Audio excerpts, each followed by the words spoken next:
అంటే ఎలా అంటే దీర్ఘకాలంగా ప్రార్థన చేస్తున్న దాంట్లోంచి ప్రభు నీలో నీకు తెలియకుండా పెంచి పోషించి ఫలభరితంగా చేసేటువంటి కొన్ని లక్షణాలు ఉన్నాయి. ఏంటయ్యా వాటిలో మొట్టమొదటి లక్షణం అంటే విశ్వాసం, రెండవది నిరీక్షణ, మూడవది ఓర్పు, నాలుగవది పట్టుదల, ఐదవది విసుగక, ఎడతెగక, మెలకు కలిగి ప్రభు పాదాలు గట్టిగా పట్టుకొని ప్రార్థన చేసేటువంటి ఈ పరిపక్వత, ఈ లక్షణాలు నీలోకి రావాలంటే ప్రార్థన చేయగల వస్తాయా నీలోకి? చెప్పాలా? ఓయమ్మ ఏదో పెద్ద ₹1,00,00,000 ఆశీర్వాదం అది దాన్ని ఇజా. ఈ విశ్వాసం ఉంటేనే కొండలైనా పెకిలించగలవు నువ్వు. ఏనాటికైనా నా ప్రభు ఖచ్చితంగా ఆయన నమ్మాను కాబట్టి ఒకరోజు దర్శిస్తాడు, మా బ్రతుకులు మారుతాయని ఏంది నిరీక్షణ ఉంటేనే, పట్టుదల కలిగి ఓర్పుతో ప్రార్థన మెలకు కలిగి చేయగలవు. అసలు ఇయే లేకపోతే ఏముందండి? ఏటీఎం కార్డేగా నీ చేతిలో దేవుడు. ఆ బ్యాంకుకు పోయి పాస్బుక్ చూపించి లేదంటే మనీ డ్రా చేయాలంటే ఒక స్లిప్ మీద నీ అకౌంట్ నెంబరు, పేరు, ఇంత అమౌంట్ అని రాసిచ్చా క్యాషియర్ ఇస్తాడు. ఇంతేగా నువ్వు ఇంకొకడు ఉపయోగపడవచ్చు, ఇంకొక వ్యక్తికి ఆశీర్వాదకరంగా ఉండొచ్చు.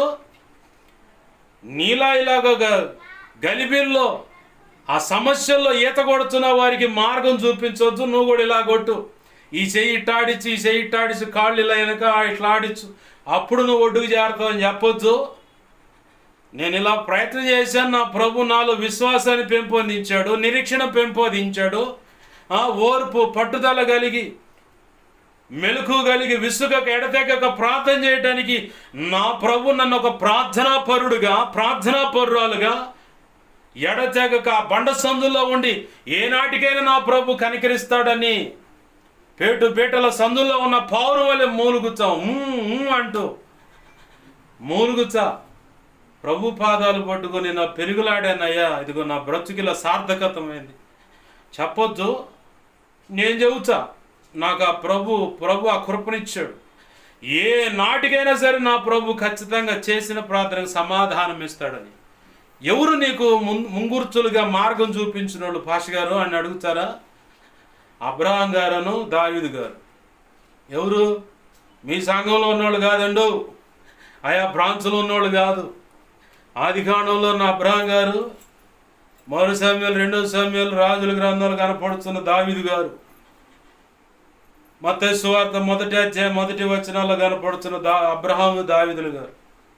వాళ్ళే నా ప్రభు ఏ నాటికైనా సరే కనికరిస్తాడని, నా బ్రతుకు మారుస్తాడు, నన్ను ఉద్ధరిస్తాడని చెప్పని ఆ భక్తుల చరిత్ర గమనించి ధ్యానించగా ప్రభు పాదాలు పట్టుకొనగా నేను కూడా ఇంకొక వ్యక్తికి ప్రయోజకరంగా ఉండాలని ఆయన సంకల్పించాడు కాబట్టి ఈరోజు ఇలా నిలబెట్టాడు, వాడుకుంటున్నాడు.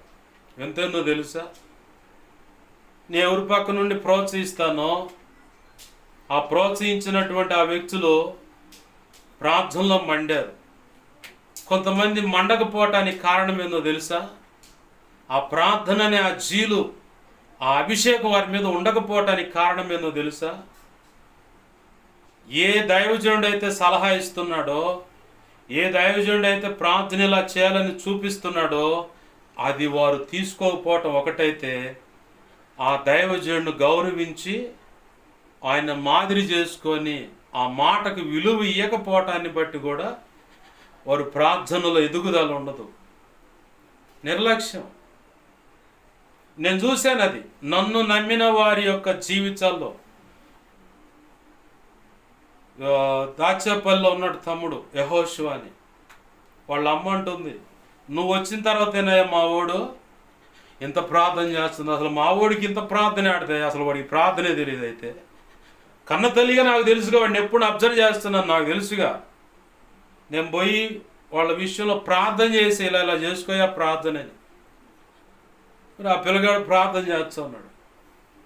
గుర్రపాలెంలో ఇంకొక ఇస్తున్నాడు ఐ విట్నెస్ సతీష్ అని. మా ఆత్మీయ తండ్రి దగ్గర ఉన్నవాళ్ళు కొంతమంది నాకులాగా లేఖనాలు ఎత్తిపట్టి ప్రార్థన చేస్తాం 3 గంటల పూట అంతే, వదిలిపెట్టకుండా ప్రార్థన చేస్తానే ఉన్నాడు. మళ్ళీ పగలు చాకరీ చేస్తాడు, ఏం చేయనోడు కాదు. ఆ యెహోషువ అనే పిల్లగాడు కూరగాయల మార్కెట్ పనిచేస్తాడు, ఈ సతీష్ అనే పిల్లగాడు బంతిపూల మార్కెట్లో పనిచేస్తాడు. ఒళ్ళంతా గొల్లైద్ది 2 చోట్ల. అయినా వాళ్ళ పనులన్నీ ముగించుకొని వచ్చి మోకాళ్ళు వేసే ప్రార్థన చేసుకుంటారు, వాక్యం చదువుకుంటారు.